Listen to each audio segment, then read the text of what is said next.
एक मुरीद ने रो के कहा था, मुरीदों में बैठे थे गौसे आजम, आया रोने लगा, कहा हुजूर बहुत परेशान हूं। फरमाया बताओ, कहा अलग में बताऊंगा हुजूर, इज्जत का मामला है। तन्हाई में पहुंचे तो कहा हुजूर मेरी बेटी नहा के निकली थी, मकान की छत पे गई, अचानक से गायब हो गई, बहुत परेशान हूं हुजूर, पता नहीं अगर मैं किसी से पूछूंगा लोग कहेंगे इसकी बेटी कहीं भाग तो नहीं गई, हुजूर इज्जत का मामला है। तो गौसे आजम ने फरमाया परेशान मत हो, करख के जंगल में चला जा और वहां एक गोल दायरा खींचना और कहना बिस्मिल्लाह अला नियत अब्दुल कादिर, ये कह के बैठ जाना उस गोल दायरे के अंदर। रात में जिन्नात आएंगे अलग अलग शक्ल सूरत में, तू डरना मत, तेरा कोई कुछ नहीं कर सकता, गोल दायरे के अंदर कोई तेरा कुछ नहीं बिगाड़ सकता।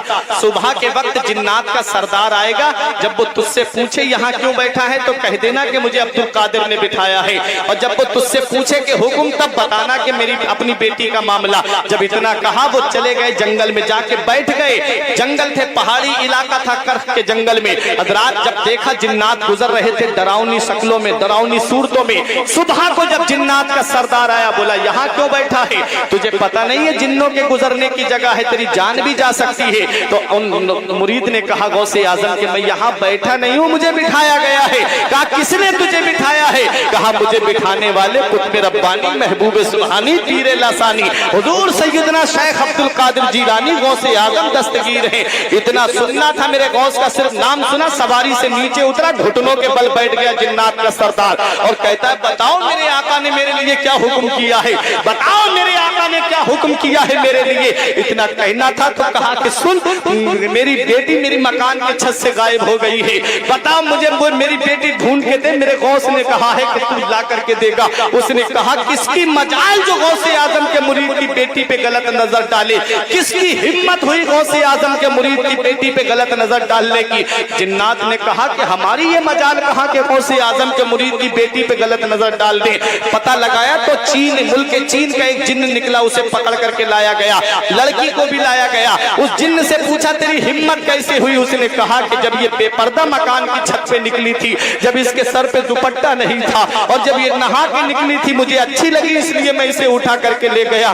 मेरी प्यारी बहनों, अल्लाह ताला ने तुमको पर्दे का हुक्म दिया है, नबी ने तुम्हें पर्दे का हुक्म दिया है और जिन्नात की कसरत बहुत ज्यादा है। आज जो मामलात आप देखते हो मज़ारात पे जाकर के देखो औरतों का क्या हाल है, देखो कैसे कैसे मेले लगे हुए, कैसे खेलने वाली आपको नजर आएंगी। ये प्यारे मुसलमानों, ये शरीयत पे अमल ना करने की वजह है।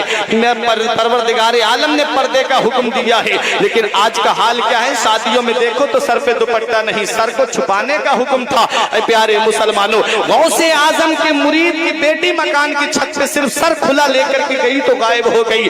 उस जिन्नात के सरदार ने कहा तेरी हिम्मत कैसे हुई, तूने गौसे आजम के मुरीद की बेटी को उठाया, उसकी गर्दन काट दी। उसके बाद कहा गौसे आजम के मुरीद से ये आपकी बेटी है, आप इसे ले जाइए। उसके बाद गौसे आजम के मुरीद ने पूछा था जिन्नात के सरदार से, अरे तुम गौसे आजम को कैसे जानते हो? तो जिन्नात के सरदार ने कहा तुम जानने की बात करते हो, अरे गौसे आजम सिर्फ इंसानों के पीर नहीं है बल्कि जिन्नात के भी पीर हैं। गौसे आजम की हुकूमत सिर्फ इंसानों पे नहीं चल रही है बल्कि जिन्नात पे भी चल रही है। गौस सकलैन कहा जाता है, इंसानों के भी गौस हैं और जिन्नात के भी गौस हैं। तब कहा जिन्नात के सरदार ने कि हम दुनिया के किसी भी कोने पे हो और गौसे आजम बगदाद में हो, हमारी तरफ जलाल की नजर उठा दे तो हमारे जिस्म के अंदर फौरन आग लग जाए। कहते हैं ये गौसे आजम की निगाह का ये